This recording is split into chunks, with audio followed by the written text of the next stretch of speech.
Hello hello, j'espère que vous allez bien. Alors aujourd'hui, je vous fais une vidéo que vous m'avez bien demandé et c'est concernant du coup l'explication sur les collections saison chez la maison Chanel.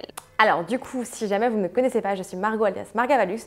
Vous pouvez me suivre sur Instagram juste par ici. Je vous fais souvent des vidéos, des explications luxe. Je vous parle aussi de mon lifestyle, de ma vie de tous les jours à Barcelone parce que j'ai déménagé de Paris à Barcelone il y a peu de temps. Vous pouvez également m'envoyer des messages via Instagram avec le chat, c'est beaucoup plus simple pour discuter. Ensuite, n'hésitez pas également à me suivre sur YouTube, voilà, donc cette vidéo, je vous la fais avec plaisir, donc n'hésitez pas à vous abonner et à cliquer sur la cloche juste en dessous pour être averti de chaque nouvelle vidéo.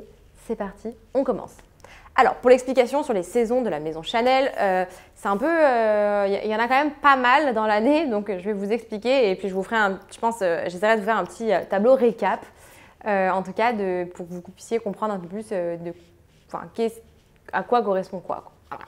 On va commencer en tout cas par la collection qui s'appelle V, et donc ça c'est vraiment les essentiels, les classiques, donc Timeless, noir beige, Boy, 255, Chanel 19, Gabrielle avec des couleurs classiques, noir et beige. Voilà. En général, voilà, c'est des modèles qu'on retrouve toute l'année, que l'on peut demander toute l'année en fonction des disponibilités. Du coup, nous avons la collection P, donc c'est printemps partie 1, c'est de janvier à mars. Donc c'est une collection souvent qui est bien attendue, c'est la première collection entre guillemets de l'année, plus première collection un peu printanière, donc c'est plutôt hyper agréable. Dès qu'une collection sort, c'est bien d'y aller directement au début. Donc là, de janvier à mars, vous y allez en janvier, sinon vous risquez d'avoir très peu de choix arrivé fin mars. Surtout que, alors début mars, du coup, nous avons la collection S, donc c'est printemps-été partie 2, donc c'est le S pour Summer, j'imagine. Et donc du coup, cette collection est de mars à juin. Donc là, pareil, c'est une collection qui vient d'arriver en boutique, dans les boutiques parisiennes. Et par exemple, j'étais à Londres le week-end dernier et donc la vendeuse m'a dit que eux, par contre, pour le coup, ça arrivait mi-mars.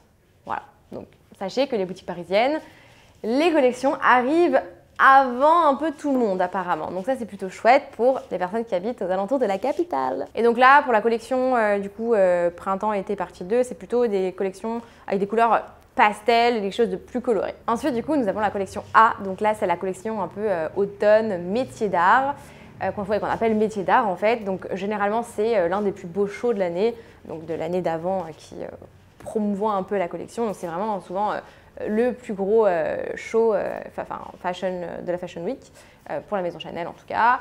On y retrouve des pièces de collection assez fortes et donc cette collection sort en boutique normalement aux alentours de mai jusqu'à septembre. Donc voilà, donc c'est généralement là où on retrouve un peu aussi des éditions un peu limitées, des pièces un peu plus rares et travaillées et enfin elles sont toutes travaillées bien évidemment, mais voilà, je sais pas, en général cette collection c'est vraiment un peu l'effet waouh. Les trois collections dont je vais vous parler, elles se chevauchent pas mal. Donc là c'est mai-septembre pour la collection donc A, donc automne, métier d'art. Ensuite on a du coup la collection B, donc là c'est vraiment automne-hiver partie 1. Donc là c'est de juin à octobre. Donc vous voyez on a mai-septembre, juin-octobre pour l'automne-hiver partie 1. Et ensuite, on a la collection K, donc qui est automne-hiver partie 2, de août à novembre.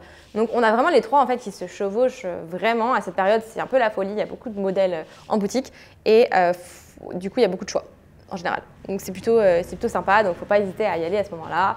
Vous y retrouvez pas mal de choses.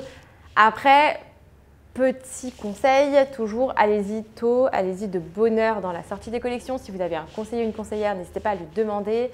Si vous avez son numéro, n'hésitez pas à lui demander aussi qu'est-ce qui va sortir. Potentiellement, ils peuvent vous envoyer un peu les books, etc. Même si c'est une pièce de collection de défilé, vous dites bah, « moi j'adore ce modèle-là, si jamais un jour vous voyez arriver en boutique à la sortie de la collection, avertissez-moi. » Enfin, voilà. N'hésitez pas en fait, vraiment soyez précurseur en fait de votre envie en fait. Enfin, voilà. Si vous voulez quelque chose, n'hésitez pas parce qu'en général il n'y en a pas 50 000 à disposition. Et enfin du coup une des très grosses aussi collections de l'année, c'est la collection croisière, la cruise, donc c'est la C. Et là donc c'est une collection qui va de novembre jusqu'à janvier. Et donc là on y retrouve beaucoup de classiques et des couleurs assez sympas. Je que c'est une collection qui sort en plus aux alentours des fêtes, donc forcément on a des très beaux modèles et je trouve ça super sympa. En plus, en général elle sort peu de temps, ou alors juste après l'augmentation des fêtes. au niveau des prix chez la maison Chanel. Voici l'explication pour les collections. Je vous remettrai un récap juste ici. J'espère en tout cas que ça vous éclairera peut-être un peu. En général, donc il y en a beaucoup qui sortent. Hein. Effectivement, c'est quand même pas mal de collections. Mais c'est plutôt chouette. Je ne parlerai pas des prix parce que je vous en parle dans une autre vidéo. Je ne sais pas d'ailleurs si elle sera déjà sortie, mais je vous la mettrai là au cas où, sur l'augmentation encore des prix chez la maison Chanel. Donc je ne vous donnerai pas mon avis sur cette vidéo, je vous la donne déjà dans l'autre vidéo. En tout cas, j'espère que cette vidéo vous aura plu. Si vous avez des questions, n'hésitez pas à m'écrire du coup, soit sous cette vidéo en commentaire, soit vous vous abonnez à mon compte Instagram et on peut échanger par la messagerie, pardon. Ce sera plus simple et en tout cas, j'espère que cette vidéo vous aura plu, vous aura appris des choses. Si jamais j'ai des petites choses, enfin vous avez des petites choses que vous savez, que vous aimeriez rajouter, que vous travaillez chez Chanel, que j'ai peut-être dit une boulette ou quoi, n'hésitez pas, je ne connais pas tout par cœur, donc n'hésitez pas à me corriger en commentaire, gentiment toujours bien sûr, toujours dans la bienveillance, hein, voilà, j'essaie de prôner la gentillesse, la bienveillance, le smile au quotidien, voilà, j'essaie toujours d'être de bonnes vibes en tout cas, c'est le but, je pense, de cette plateforme, on n'est pas là pour se lamenter non plus. En tout cas, j'espère que tout ça se sent à travers les vidéos que je vous fais. J'espère en tout cas que celle-là vous a encore plu et je vous dis du coup à très vite pour une nouvelle vidéo.